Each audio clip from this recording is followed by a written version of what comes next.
Shri Venkateswara gold తాకట్టులో ఉన్న మీ బంగారాన్ని విడిపించి కొనబడును.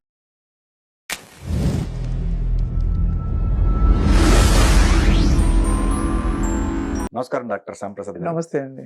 అంబటి రాంబాబు గారు జైలు నుంచి రిలీజ్ అయిన తర్వాత వైసీపీలో ఒక అంటే మళ్ళీ ఒక ప్రీవియస్ జోష్ క్రియేట్ అయిందని అనిపిస్తుంది కార్యకర్తలకు సంబంధించి. సో అయితే అది రేపు రానున్న రోజుల్లో ఓటు రూపంగా కన్వర్ట్ అయ్యే అవకాశం ఉందా? ప్రజలు అంత పిచ్చాడు కాదండి. ప్రజలు గమనిస్తున్నారు, ఏం జరుగుతుందో గమనిస్తున్నారు. కూటమి ప్రభుత్వం స్థాపించిన తర్వాత ఈ గత 1.5 year నుంచి ఈ అసభ్య పదజాలం తగ్గిపోయింది. అది నిజం అండి. అది లాస్ట్ 5 years ఎంత దారుణాతి దారుణంగా బూతులు ఇవన్నీ బూతులకు ఒక మంత్రే ఉన్నాడు వాళ్ళకి. అట్లా చాలా అసభ్యంగా సభ్య సమాజం తలదించుకునే విధంగా బిహేవియర్ ఉండేది.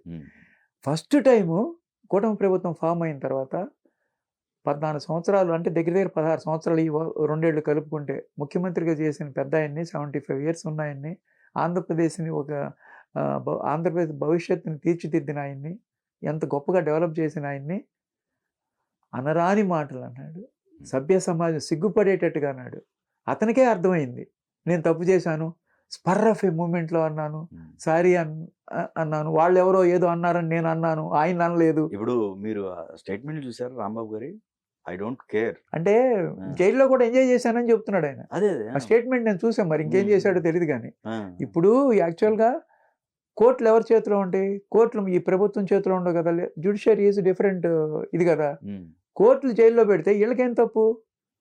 అది పోలీసు కేసు పెట్టుకున్నారు, బూతులు తిట్టారు కాబట్టి కేసు పెట్టారు. ఆ శిక్ష జైల్లో పంపించాలా లేకపోతే నిన్ను బెయిల్ ఇవ్వాలా అనేది జడ్జి ఇష్టం. అది జడ్జి నీకు రిమాండ్ చేశారు, నీ మీద 30 కేసులు ఉన్నాయి, నువ్వు ఎన్ని రకాల గందరగోళాలు చేసావో ప్రజలందరూ గమనించారు. మీ గవర్నమెంట్ ఉన్నప్పుడేమో ఎవరు పట్టించుకోవాలా, అది అసలు కేసులే సరిగ్గా రిజిస్టర్ చేయాల.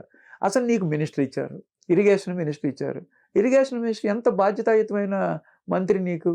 అలాంటి వాడు నువ్వు పోలవరం గురించి నాకు తెలియదు, స్పిల్వే అంటే ఏంటో తెలియదు, డయాఫ్రమ్ అంటే వాళ్ళేంటో తెలియదు, కాపర్ డ్యామ్ అంటే ఏంటో తెలియదు, ఆ సబ్జెక్ట్ నాకు అనవసరం, ఇంజనీర్లు చూసుకుంటారన్నావు. అసలు బాధ్యతాయుతమైన మంత్రి మాట్లాడాల్సిన ఇదేనా? నువ్వు తెలుసుకోవాలి. తెలియకపోతే ఓ 4 రోజులు ఇంజనీర్స్ పక్కన కూర్చోవాలి. అసలు ఈ ప్రాజెక్ట్ ఏంటండి, వాటర్ ఎన్ని టీఎంసీ ఉంటాయి, ఎన్ని క్యూసెక్స్ అయితే ఒక టీఎంసీ అవుతుంది, కుడి కెనాల్ ఎంత లెంత్, ఎడమ కెనాల్ ఎంత లెంత్, స్పిల్వేకి ఎన్ని గేట్లు పెట్టారు, ఇప్పుడు ఏ స్టేజ్లో ఉంది, ఎంత ఖర్చు పెట్టారు, R&R ప్యాకేజీకి ఎంత డబ్బులు కావాలి, కేంద్రం మనకి ఎట్లా ఇస్తుంది, ఇది కేంద్ర ప్రాజెక్టా రాష్ట్ర ప్రాజెక్టా, ఈ సబ్జెక్ట్స్ అన్నీ నువ్వు తెలుసుకోవాల్సిన పని ఉంది కదా. ఇంత సబ్జెక్ట్ ఉంది పోలవరంలో, నువ్వు కూర్చోవు అచ్చంగా దాని మీదే కూర్చొని నేర్చుకోవాలి. ఒక మంత్రి నువ్వు, ఇరిగేషన్ మంత్రి, ప్రజలందరూ ఇరిగేషన్ ఆయన మా పోలవరం ఎప్పుడు వస్తుంది అని ఆంధ్రప్రదేశ్ ప్రజలందరూ చూస్తుంటే నాకు అది పోలవరం అర్థం కాలేదు అని చెప్పడం అనేది అది బాధ్యత గల మంత్రి మాట్లాడాల్సిన మాటలు కూడా నువ్వు మాట్లాడాల. అదేగాక నీ మీద బోల్డ్ ఎలిగేషన్స్ ఉన్నాయి, గుసగుసలు మాట్లాడినట్టున్నాయి. అది నేను నా నోటితో నేను చెప్పదలుచుకోవాలి. చాలా బ్యాడ్ ట్రాక్ ఉంది, ఎవరిని పడితే ఏది పడితే ఎట్లా పడితే అట్లా మాట్లాడావు అనేది ఉంది. ఇప్పుడు నిన్న ఏదో సంక్రాంతికి ఏదో లాటరీ అని కూడా నేను లేటెస్ట్గా నాకు తెలిసింది, ఆ కేసులో వాళ్ళు పంపించారు. దానికి ప్రభుత్వానికి ఏం సంబంధం? కేసు వేశారు, కేసు నువ్వు అక్కడ ఏదో లాటరీ నడిపావు, దాంట్లో ఏదో జరిగిందన్నారు, జడ్జి కన్విన్స్ అయ్యాడు కాబట్టి నేను జైలుకి పంపించాడు. తర్వాత నీకు బెయిల్ వచ్చింది, బెయిల్ వచ్చినంత మాత్రాన నువ్వు నిర్దోషవా? ఆ కేసు రన్ అవుతుంది కదా. ఐ డోంట్ కేర్ అంటే ఎవరిని కేర్ చేయవు, ఎవరు నిన్ను హింసించలా, నువ్వు చేసిన తప్పులకి నువ్వు జైల్లో ఉన్నావు. దానికి నేనేదో హీరో, ఆ గవర్నమెంట్ ఆ పార్టీ వాళ్ళు ఏం చేస్తున్నారు, ఇతను కాపు అవటం, ఇతను కాపు నాయకుడు, కాపు టైగర్ అంటూ వచ్చాడు వాళ్ళ నాయకుడు. అసలు కులాల ప్రసక్తి ఏంటి ఇక్కడ అసలు? ఆయన అక్కడ పద్మనాభరెడ్డి ఆయన ఉన్నాడు, ఆయన రెడ్డి అయ్యి మళ్ళీ కాపుల గురించి ఎందుకు మాట్లాడుతున్నాడో ఆయనకు అర్థం కావట్లా. వాళ్ళ అమ్మాయి కూడా చేస్తుంది, ఏంటి మీరు రెడ్లు అయిపోయారు కదా, కాపులు జాతిలో లేరు కదా అని. అసలు ఎంత కన్ఫ్యూజను. ఆయన నాయకుడు వస్తాడు, వైఎస్ఆర్సీపీ నాయకుడు, ఆయన జగన్మోహన్ రెడ్డి గారు 2 చిన్న మాటలు మాట్లాడాడు అంటాడు. ఆయన 2 చిన్న మాటలు మాట్లాడితే ఇంత శిక్ష వేస్తారా అంటాడు అనమాట. అది 2 చిన్న మాటల అంత సభ్య సమాజం తలదించుకునేటట్టుగా తల్లి కూతురు కానీ, తండ్రి కూతురు కానీ, భార్యాభర్తలు కానీ అది టీవీలో చూడగలరా అంత ఆ పదజాలాన్ని? ఒక పెద్ద ఆయన అది మాట్లాడితే మహిళలు కానీ కోపం వచ్చింది. కాకపోతే ఏం చేశారంటే ఈ ప్రభుత్వంలో ఉన్న వాళ్ళది కూడా తప్పే, దాడి చేసి ఫిజికల్గా నష్టం చేయటము అవన్నీ చాలా తప్పు. అది చాలా కంట్రోల్గా ఎమోషన్స్ ఆపుకోవాలి. కానీ మరి ఎమోషన్స్ ఆపుకోలేకపోయారు. చంద్రబాబు నాయుడు గారికి అది ఇష్టం ఉండదు. కూటమి ప్రభుత్వం చేసిన తప్పుల్లో ఒక ముఖ్యమైన తప్పు వాళ్ళ ఇంటి మీద దాడి చేయటం అనమాట. అది మాత్రం గ్యారంటీగా తప్పే. అతన్ని చట్టపరంగా చంద్రబాబు నాయుడు గారు ఏం చేస్తారంటే చట్టపరంగా చూద్దాం అంటారు. ఆయన ముఖ్యమంత్రిగా ఉన్నప్పుడు 2014, 2019 మధ్యలో ఇదే విషయంలో అండి చట్టపరంగా 5 సంవత్సరాలు ఏమైనా జరిగాయా? ఎప్పుడు అసలు చట్టం ఎక్కడుందండి అసలు? అదేను ఇప్పుడు వాళ్ళ నాయకుడు జగన్మోహన్ రెడ్డి గారు 2 చిన్న మాటలంటే ఇంత దాడి చేస్తారా అన్నాడు కదా. అప్పుడు పట్టాబంధు ఉన్నే భోషడికే అన్నాడు. అది కామన్ లాంగ్వేజ్ ఫ్రెండ్స్ దగ్గరగానో లేకపోతే ఉన్నే అదేంటో అంత పెద్ద అబ్యూజివ్ లాంగ్వేజ్ నువ్వు డిక్షనరీలో చూసుకుని అతని మీద దాడి చేయించినంత అంత కాదు. ఇక్కడ డైరెక్ట్గా ఆయన మీ అంబటి రాంబాబు మాట్లాడిన మాటలు మీ అందరికి తెలిసిన విషయమే కదా. ఎంత దారుణాతి దారుణమైన భాష చంద్రబాబు నాయుడు గారు మాట్లాడారు. ఇప్పుడు కాదండి, చంద్రబాబు నాయుడు గారు మెతక సాఫ్ట్ పర్సన్. ఆయన ఏంటి 2014, 2019 మధ్యలో ముఖ్యమంత్రిగా ఉన్నప్పుడు జగన్మోహన్ రెడ్డి ఈ చంద్రబాబు నాయుడిని పిస్టల్ పెట్టి కాల్ చేయండి, ఉరి తీయండి, చెప్పులు పెట్టి కొట్టండి అన్నాడు. అప్పుడు ఏమి చర్యలు తీసుకోవాలా? అంతంత మాటలు ఒక ముఖ్యమంత్రిని, అది పదవిలో ఉన్నాడు ఆయన, అప్పుడు కాముగా వదిలేశాడు అనమాట. అప్పుడే మొక్కయి మందే బానయ్య వంగుద్దా అని అప్పుడే ఇటువంటి లాంగ్వేజ్ వాడిన వాళ్ళని కంట్రోల్ చేయాలని పదవిలో ఉన్నాడు అప్పుడు. అది ఆయన ఏంటంటే వదిలేస్తాడు. ఇప్పుడు ఈ 2019, 24 మధ్యలో వైఎస్ఆర్సీపీ ప్రభుత్వం ఉన్నప్పుడు ఎవరైనా ఫ్రీగా మాట్లాడగలిగారండి? ఎవరన్నా వాళ్ళకి ఒక్కళ్ళన్నా ఏదైనా మాట్లాడితే వాళ్ళకి కొట్టడమో జైల్లో పెట్టించడమో అన్నీ రకరకాలుగా జరిగినాయి కదా. అసలు ఎవరికైనా స్వాతంత్రం ఉందా? అప్పుడు వాక్ స్వాతంత్రం ఉందా 2019, 24 మధ్యలో? చంద్రబాబు గారు జైల్లో పెట్టినప్పుడు ఆయన మీద అసలు కేసే లేదు.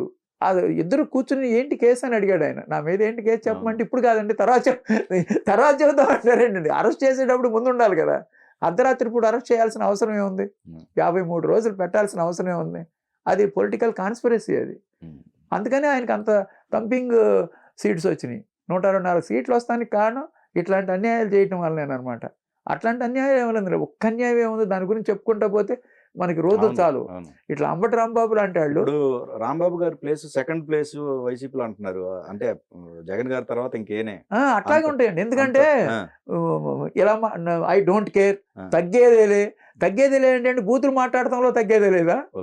నేను బూతులు అట్లాగే మాట్లాడతాను, దాంట్లో తగ్గనని అర్థం. తగ్గేదేలే ఎందుకు? ఆ లాంగ్వేజ్ ఎందుకు? నా చెయ్యి నేను అనుకుంటాను అంటున్నాడు. ఈ ఇమేజ్ ఉంటే పార్టీలో మంచి హోదా వస్తుందండి. ఏమీ రాదండి. వాడు పొలిటికల్గా ఏ కార్నర్ నుంచి అడ్వాంటేజ్ తీసుకుందామని చూస్తున్నారు. అతని క్యాస్ట్ని వాడుకుందామని ట్రై చేస్తున్నారు పార్టీ వాళ్ళు. వాళ్ళ పార్టీలో ఉన్న కాపులందరూ వెళ్ళి పరామర్శించారు ఆయన అందరినీ. కాపుల నాయకుడి వాళ్ళు ఎవరు? ఒక కాపులకి ఒక నాయకుడు ఉంటారా? ఒక క్యాస్ట్కి నాయకుడు ఉంటారా? రాజకీయంలో అన్ని క్యాస్ట్లు సమానం. ఒక క్యాస్ట్ వైజ్గా వెళ్ళి నన్ను ముఖ్యమంత్రిగా ఎన్నుకోమంటే ప్రజలు ఎవ్వరూ ఎన్నుకోరు. అన్ని క్యాస్టుల సముదాయం ఓట్లేస్తేనే ఒక ముఖ్యమంత్రి అవుతాడు. మేజర్ కాపునాడు ఉంది, వాళ్ళు కూడా ఇతని వైపు లేరు కదా. లేరండి, లేరు. ఇప్పుడు అసలు నాకు ఆ కులాల గురించి డిస్కస్ చేయడం కూడా అంత ఇష్టం లేదు. ఇది ఏంటంటే అది అడ్వాంటేజ్ తీసుకుందాం కాపు టైగర్ అని ఆయన వేసే డాన్సులు అవి చూస్తే ఒక డిగ్నిటీ అది ఏం కనబడదు అక్కడ అసలు. ఇప్పుడు ఏంటంటే అతను వాళ్ళ ఫాదర్ చాలా మంచి లాయర్, ఆంజనేయులు గారు. వాళ్ళ అబ్బాయి ఇతను రేపల్లె, అతనిది అంబటి రాంబాబుది రేపల్లె. ఒకసారి 1989లో ఎమ్మెల్యేగా గెలిచాడు. తర్వాత మళ్ళీ 2019లో సీట్ ఇచ్చాడు. రాజశేఖర రెడ్డికి బాగా క్లోజ్ అనమాట. ఆ విధంగా డిగ్నిఫైడ్గా చక్కగా రాజకీయం చక్కగా నీట్గా ప్రజల సేవలో ఉండి ఒక డిగ్నిఫైడ్గా మంత్రి పదవి ఇచ్చినప్పుడు సబ్జెక్ట్ తెలుసుకుని చక్కగా చేస్తే మంచి పేరు వచ్చేది. రాంగ్ వేలో వెళ్ళకూడదండి. ఎదుటివాడిని ఏదో బ్లేమ్ చేసి ఎదుటివాడిని తప్పుల ద్వారా మనం అధికారంలోకి వద్దామని కాదు, మన క్యారెక్టర్ నిలుపుకోవాలి. మన నడత ఏంటి, నడవడిక ఏంటి పబ్లిక్ చూస్తున్నారు. అందుకని ఊరినే నేను జైలు నుంచి వస్తే ఐ డోంట్ కేర్ అంటే ఎవరిని కేర్ చేయాలి? నువ్వు ఎవరితో అన్నా, ఎవరితో ఐ డోంట్ కేర్ అంటే ఎవరితో? నువ్వు ఎవరినన్నట్టు ప్రభుత్వాన్ని అంటున్నావా? ప్రభుత్వానికి ఏమి సంబంధం నువ్వు జైలుకి వెళ్తానికి? నిన్ను కోర్టులో హాజరుపరిచారు, కోర్టులో జడ్జి చేశాడు. జడ్జికి ప్రభుత్వానికి జడ్జికి ఏమన్నా ఫోన్ చేసి ఇతన్ని రిమాండ్ పంపించండి అని ఏమన్నా చెప్పారు ఎవరన్నా? చంద్రబాబు నాయుడు గారిని కనుక రిమాండ్ పంపించమని చెప్పినట్టు ఎంత తప్పు చేసింది అప్పుడు ఆ రోజు ఆవిడ చంద్రబాబు నాయుడు గారిని రిమాండ్కి పంపించి బేస్లెస్గా ఏమీ లేకుండా. అది ఇప్పుడు ఇలాంటి వాళ్ళ గురించి మనం రావడం అనేది చాలా దీని బదులు మనం ఏదైనా మంచి చక్కగా రాష్ట్ర అభివృద్ధికి తోడ్పడే విషయాలు మాట్లాడుకుంటే మంచిదన్నమాట వీడియోలో కూడా. ఎందుకంటే ఈ అంబటి రాంబాబు లాంటి సబ్జెక్టు అది అసలు పక్కన పెట్టేసి వాళ్ళని అసలు నెగ్లెక్ట్ చేసేసేయాలన్నమాట ప్రజా జీవనం నుంచి ఇటువంటి యాక్టివిటీస్ ఉన్న వాళ్ళని.